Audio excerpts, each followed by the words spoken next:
What's up, y'all? It's Kymmy Coco, and you are here watching your favorite podcast, Connecting the Dots. And I hope everybody's doing well.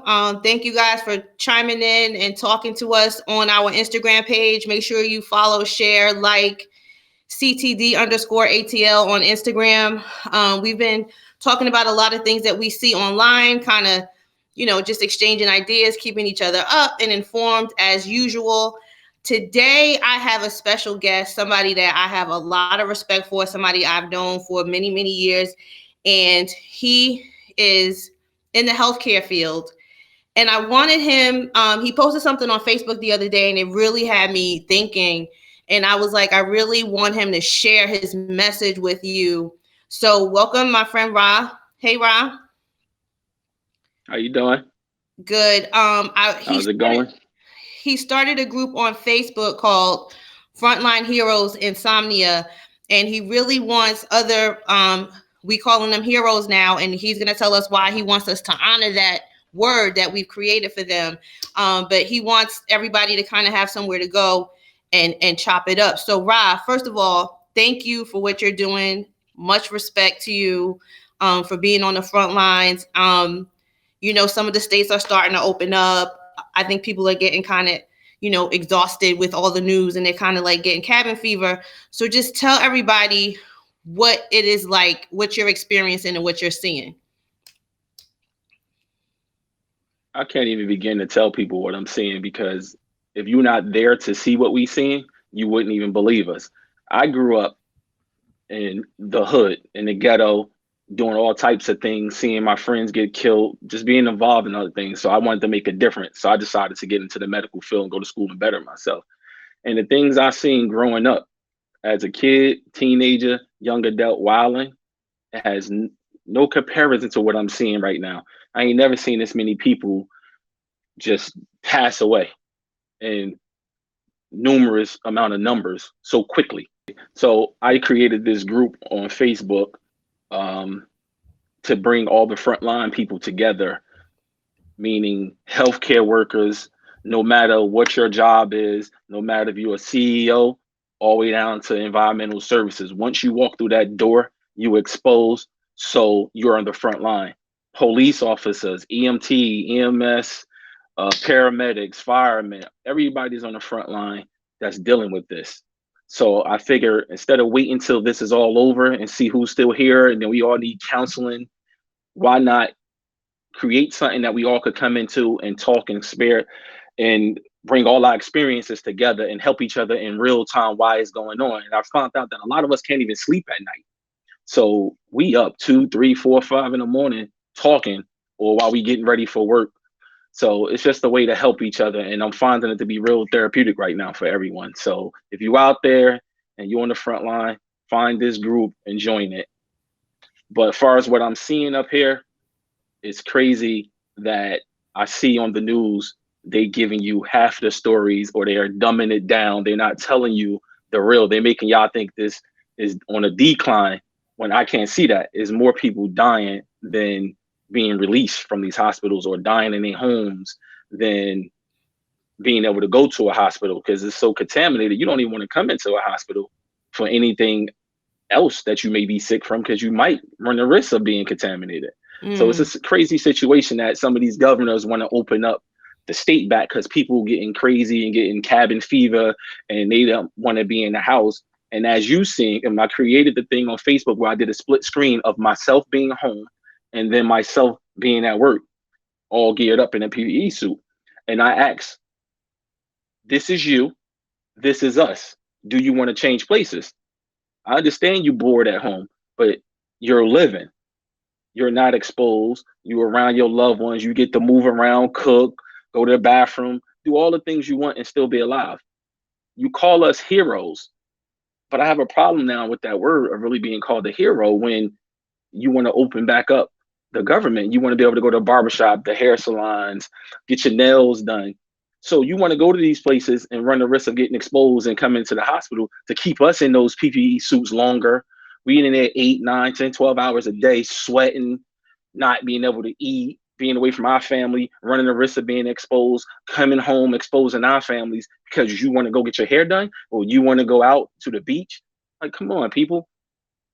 I understand in your state it might not be as bad, but if you do these things and you want to open that state back up and go out and listen to these governors, then you run the risk of your state becoming like Jersey, New York, Connecticut, the tri-state area where it's the worst at. So stay home, go online, talk to your friends, come up with games in your house or something, but you're alive and you're healthy. Stop putting us at risk because we tired, but we go because it's our job and we chose that profession. But we go try to help these people to get better. And the thing is, there's no cure, so we just trying to treat the symptoms and praying that these people do well and come out of that, and praying that we don't get it. So it's hard going to work every day, putting this smile on your face like everything is fine and trying to help these people to the best of your ability. And you may be going through some of the same thing. You got family members that's dying. You got family members that's sick. You got family members that tested positive that's home, and you worried, but yet you got to go to work and be strong. And I know for me, it touched me deep because I have a lot of family members that this virus infected them and took over my life, their lives, and everything. Now, my mom is worried about me going to work, but yet she came down with it. And it's hard for me to deal with because she was actually at my facility and I'm worrying about my mom being there. Then my cousin, who is a barber, actually is in another facility on a ventilator. And people still want to go outside and take this as a joke. This is not a joke. This is real. People are dying. So we got to just stay in the house, wash your hands, keep 6 feet away from people. We all in this together. Either you're in the house or you're on the front line, but we all in this together. So I just need people to understand what I'm saying to them. I think that the thing is that people aren't understanding is how highly contagious it really is. Do you see people, are they realizing like at what point they contracted it, or is it just like you just all of a sudden you don't know? Are people say like, are they still able to contact trace where they were when they got it? No, no. A lot of people don't know how they got it. They don't know where they got it from. There's no answer. The government told you when it first started, they go, have you ever been out the country?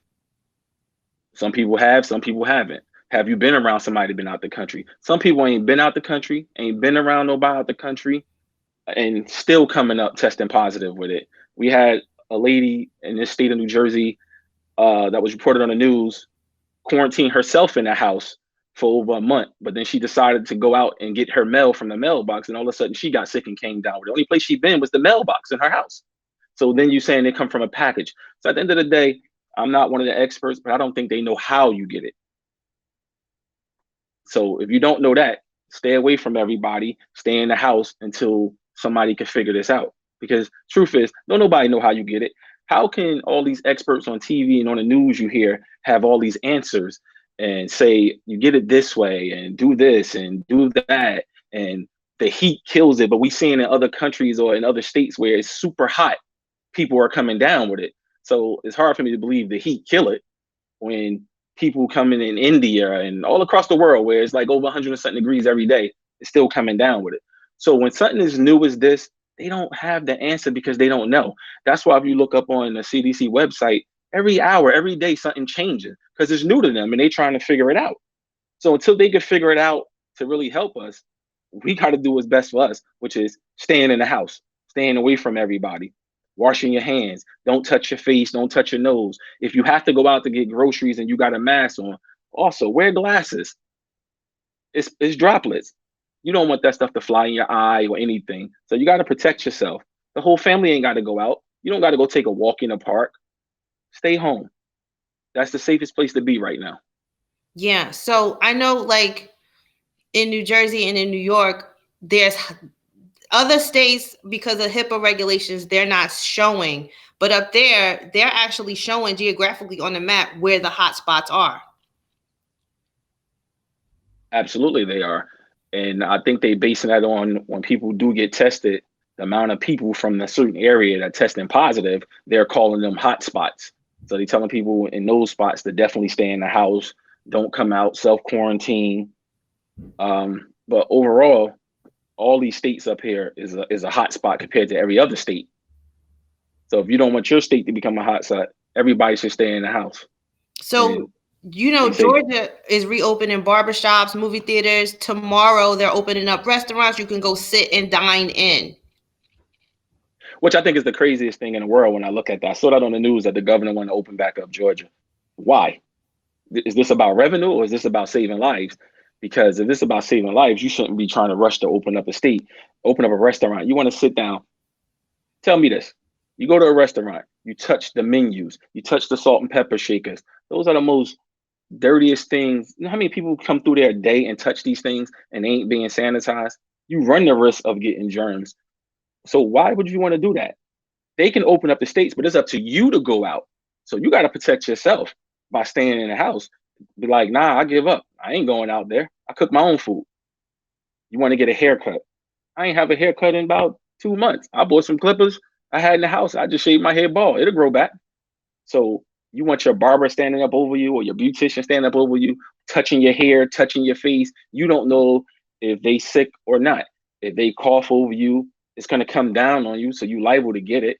So, yeah, never mind that. But they telling you, don't rush to run outside to these places that they reopening. I don't know. I think that because they don't want people to, get on unemployment, that they're sending people back out here to go to these places for work and to get their hair done and to, generate some money. But like you said, like, why would you want to run the risk? So another thing that you and I spoke about, and I want people to understand, is that because of this, the way that the hospitals are being run and the way that people are hospitalized now is different than normal. So kind of walk us through, like, it's not like you used to go to the hospital with your aunt, your mom, your cousin, your husband, your wife, your kids, and you sit there with them, and how is it now? Now those days are past us right now. I pray we can get back to a time like that. I don't know how it is in your state, but up here, if you get sick and you got to get admitted into the hospital, no one can come in with you. Nobody. You can have no visitors. Most of the time, if you're sick from this COVID-19, more than likely you're probably going to end up on an event. So you're not going to be able to talk to nobody on the phone. So can you just imagine being in the hospital alone? None of your loved ones with you. None of them can talk to you on the phone. You there around a bunch of strangers. You don't even know what these nurses, doctors, techs, uh, housekeeping, dietitians that's coming in and out of the room look like, because everybody's so geared up that you can't even tell who they are. So you're just laying in a bed and people all moving around you, but there's no familiar faces. You're at home, you worrying about them, you can't get in contact, you call in the hospital, they put you through the floor, you can't reach the nurse because she's taking care of patients. He or she is in and out of rooms with all the PPE gear on. They can't come out and touch a phone and be talking to you. Got to be contaminating stuff. So you're not really getting the update that you want. So you're going to be home for while your family member there all alone, probably dying, thinking everybody abandoned him or her. So you got to be careful. So if you stay home and try to stay protected, you ain't got to go through this. They ain't got to go through that, because the life, the way we knew it, it ain't there right now. So coming to the hospital is bad right now because you're going to be all alone. Even women that's coming that's pregnant, most of their husbands can't even come in with them. So imagine them you giving birth and you're alone. That got to be a crazy feeling to be in a hospital sick and no one can reach you or you can't reach out to nobody. So some of the staff is taking it upon themselves, going to get their own phones. And we walk around with our phones in Ziploc bags or wrapped up. But some people is being nice enough to try to call these people family and FaceTime their loved ones so they can see them. Because you don't know if this is going to be the last time you talk to them or not. So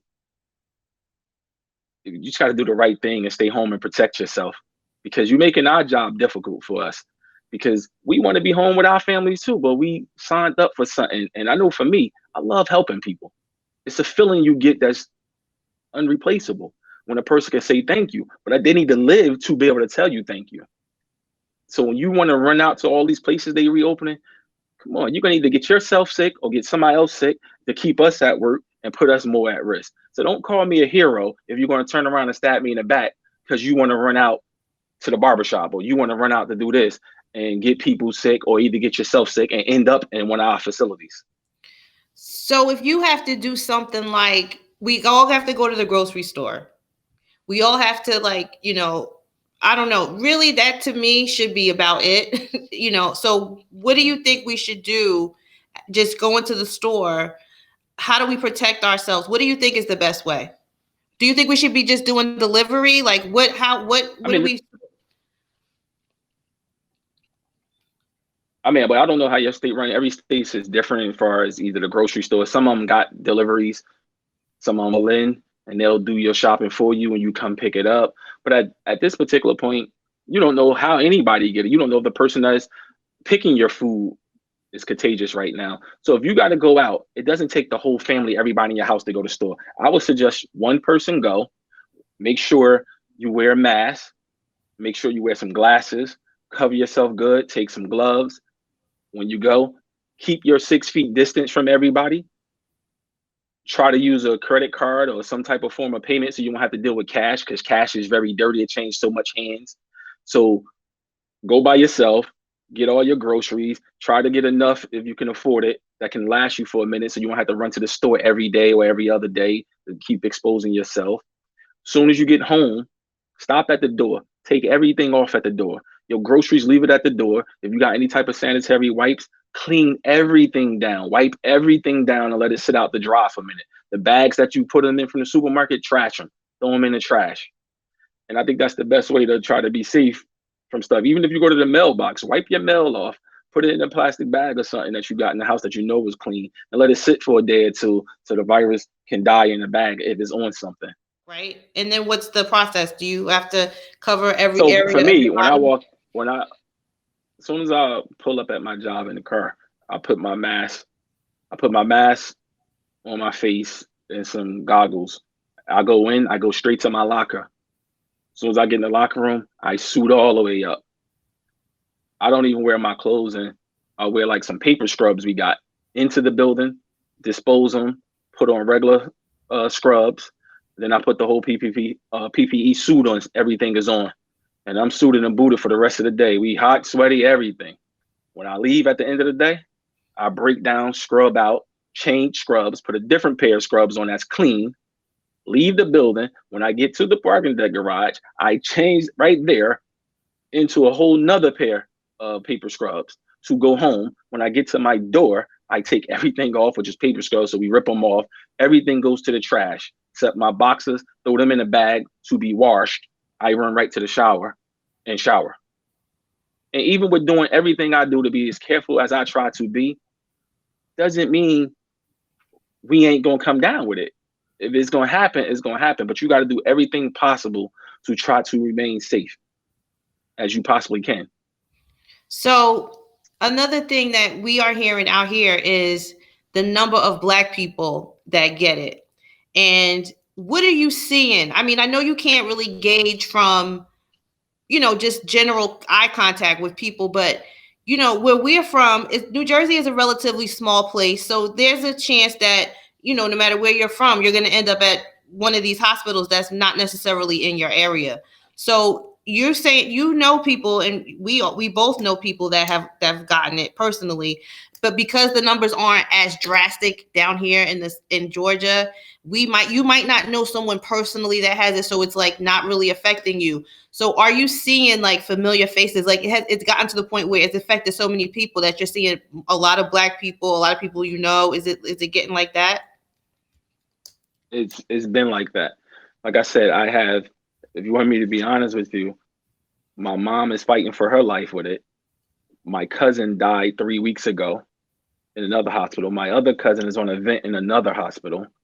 I got three cousins that's home self quarantine that has it. Um, they seem to be doing okay, but they're sick, but they ain't sick enough to be in the hospital. One of my friends, I ride motorcycles in a bike club. One of my friends that was in another club that we was very close to just passed away from it. A couple of my other friends, that's in the clubs, their mother, sisters, all have passed. One of my friends lost her older sister and brother, both died from it in a month apart. So I can imagine what her family's going through. So that's what I'm saying. Even being a healthcare worker, us going in trying to help people, and we going through our own stuff with our own personal family, but we still gotta go to work and be strong to help people. And like for me, it's really touching. Like I told you, if I want somebody to help my family, I want to give my all to the next person's family. So I'm not gonna do no shortcutting. I'm gonna give it my all, and I'm gonna do my part as much as I can. And now, when I ain't there, I'm praying. When we there, we praying. So yeah, it's affecting us all deeply up here because we seeing people that we personally know just perishing. It's rough. So because you may live in a state that you may got some cases, but it's not as bad. Listen, people travel. It can travel. It doesn't. This virus don't got a color on it or a Democrat, a Republican, red state, blue states, black, white, Chinese. No matter what you are, you can get it. It's affecting everybody. I see everybody affected of all nationalities, but I do see a lot more of us affected by it than others. And I'm not saying that this is only affecting black people because it's affecting everybody. But I guess the state I'm in and the majority of the makeup, I'm seeing people that look more like me dying from it. Wow. Then you also got to think about it when I do see some of these news reports or some of these doctors and stuff talk. Some of them I don't believe. Some of them I do believe because it do make sense. You know, like you take our race as being African American. A lot of us have already preconditions, sicknesses, Right. COPD.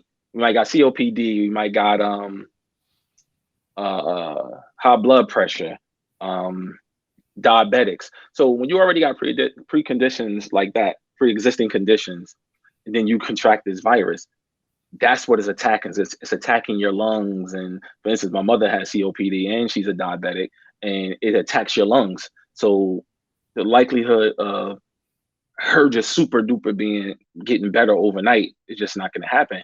If she gets better, it's going to be a slow, long process. And trust me, I'm praying nonstop. So when you already got pre-existing stuff, and then you got this virus attacking it, it's going to be harder for you because our genetic makeup. A lot of us get sick differently than some others. So it's attacking us and hitting us a lot more harder. So when they do say that I do believe that it's definitely affecting us more. So when I see states like Georgia, like your state, opening up, where especially in Atlanta or outskirts of it, there's a lot of African Americans that live there. You got to be careful. You got to be really, really careful because if they trying to tell you we on a decline with this, don't believe it. Because if you start going back out and going to all these restaurants and doing all this, it's going to be a spike right back up, and it's going to affect your state this time because that's the one that's opening back up. So you got to Right. be careful. I wouldn't jump to run out there. Right. So 2 weeks from now, if it spikes, we know it's because they did too much too soon. Absolutely. I don't even see why you're ready to open it back up. And everybody said, hey, we don't want everybody to get on unemployment, this, that, and the third. No, so you rather be on unemployment or you rather die? Yeah, I'm just trying to exactly. figure that out. Right. Because if you open all this stuff back up so people won't be on unemployment and you trying to get money back for the economy, but then this stuff spikes back up, now we right back where we started. And when I look at China, I don't know how they did it or whatever, but they told us that this started in some city in China, correct? Right. But if you look at it now, you can Google it, do the research on it. That city is better. All the numbers in China pick back up and improve. It's almost like that whole country is back to normal. But you got to ask yourself, how? What did they do that we can't do? We supposed to be such a great nation. So we need to try to figure out the blueprint. And I think from what I read or seen, uh, they made them people stay in the house. Right. I don't know if it was their choice or not, but they made them stay in the house. I know we don't want that here, but listen, we need to survive. So we're asking you nicely to stay in the house. Maybe they should start making some people stay in the house. I don't know. I don't know the answers to it, but you have to look at these other countries and see how are they getting better and we getting worse. So clearly we're doing something wrong. So how do you? Oh, I know you started the group, and you're starting to talk to people. Is that helping you? How do you unwind when you're off?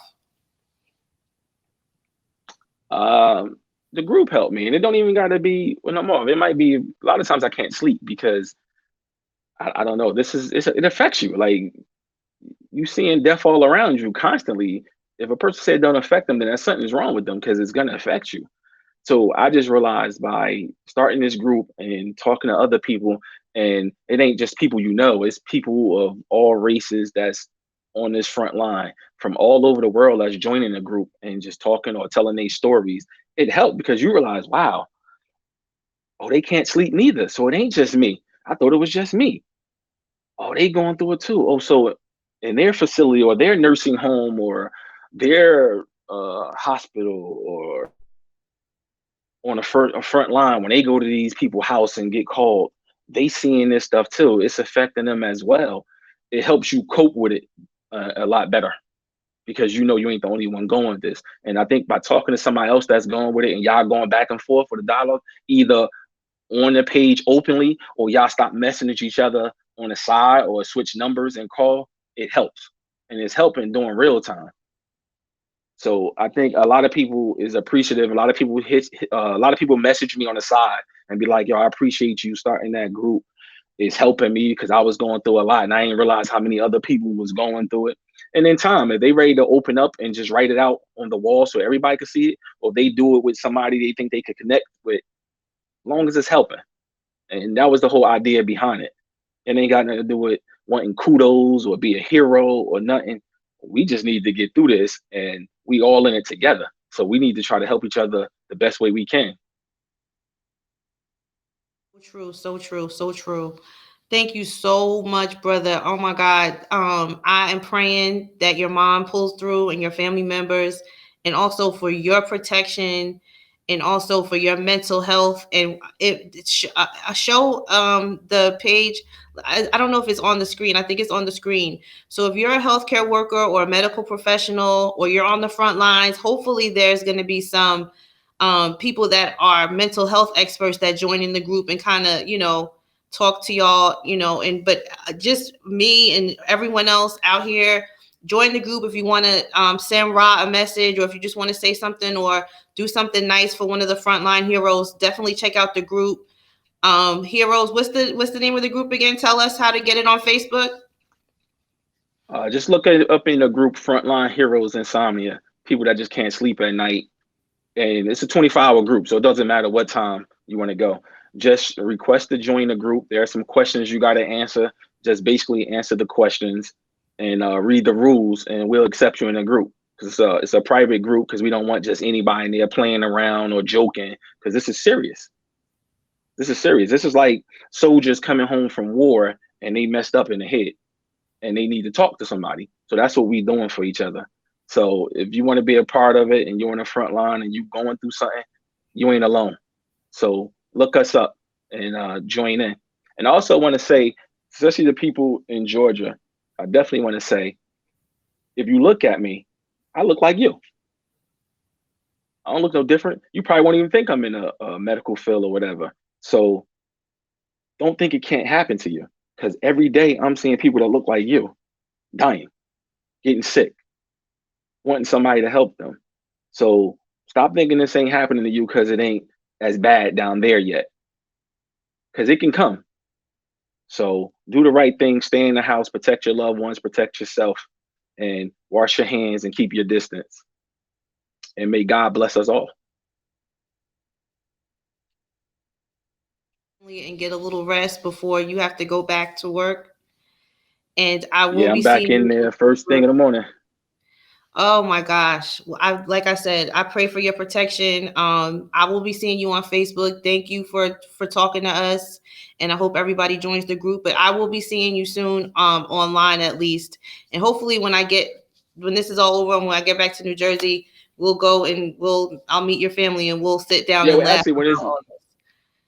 likewise, we'll catch up both ways because when this is all over, if we live through it, I will be coming to Atlanta, so I'm definitely gonna reach out to you so we can all link up, do dinner or something, so we can Yeah, we got a lot to talk about in person. Yes, absolutely. Thank you, Ra. I'll see you later. All right, thanks for having me. I appreciate it. All right, talk to you soon. Bye bye. Bye.